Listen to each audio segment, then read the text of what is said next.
Hi friends, പുതിയൊരു വീഡിയോയിലേക്ക് എല്ലാവർക്കും സ്വാഗതം.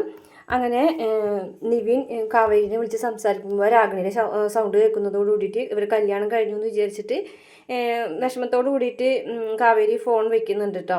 പിന്നെ പ്രമോൽ കാണിച്ചിട്ടുള്ളത് നിളമോളെ അഡ്മിറ്റ് ചെയ്യാനായിട്ട് ഹോസ്പിറ്റലിൽ കൊണ്ടുപോയി അഡ്മിറ്റ് ആക്കി. അതിനുശേഷം 10 ലക്ഷം രൂപ എടുക്കാൻ വേണ്ടിയിട്ട് വിനീത് ATMിലേക്ക് പോകുന്നുണ്ട്. അവിടെ വെച്ചിട്ട് തലയെ കൈയും കൊടുത്തിട്ട് ATMിൻ്റെ മുന്നിൽ താഴത്ത് ഇങ്ങനെ ഇരിക്കുന്നതായിട്ട് പ്രമോൽ കാണിച്ചിട്ടുണ്ട് കേട്ടോ.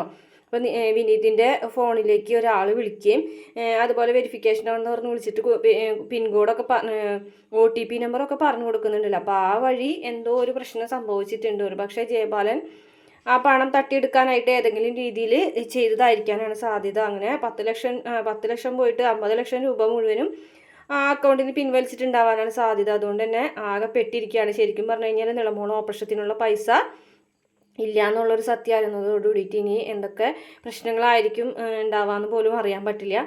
എന്തായാലും ഇനി അങ്ങോട്ടുള്ള ഒരു ഭാഗത്തിൽ നിളമോളുടെ ഓപ്പറേഷത്തിന് ആ ഒരു കറക്റ്റ് ടൈമിൽ ആ പൈസ നഷ്ടപ്പെട്ടല്ല. ഒരുപക്ഷെ നരൻ സഹായിക്കുമായിരിക്കും. അങ്ങനെയായിരിക്കും ഇനി അങ്ങോട്ടുള്ള കഥ പോകാൻ പോകുന്നത്. എന്തായാലും നമുക്ക് കാത്തിരുന്ന് കാണാൻ പറ്റും. നാളെ എപ്പിസോഡ് വരുമ്പോൾ റിവ്യൂ ഇടാം. വീഡിയോ ഇഷ്ടപ്പെടുകയാണെങ്കിൽ മറക്കാതെ നമ്മുടെ ചാനൽ ഒന്ന് സബ്സ്ക്രൈബ് ചെയ്ത് സപ്പോർട്ട് ചെയ്യണം കേട്ടോ.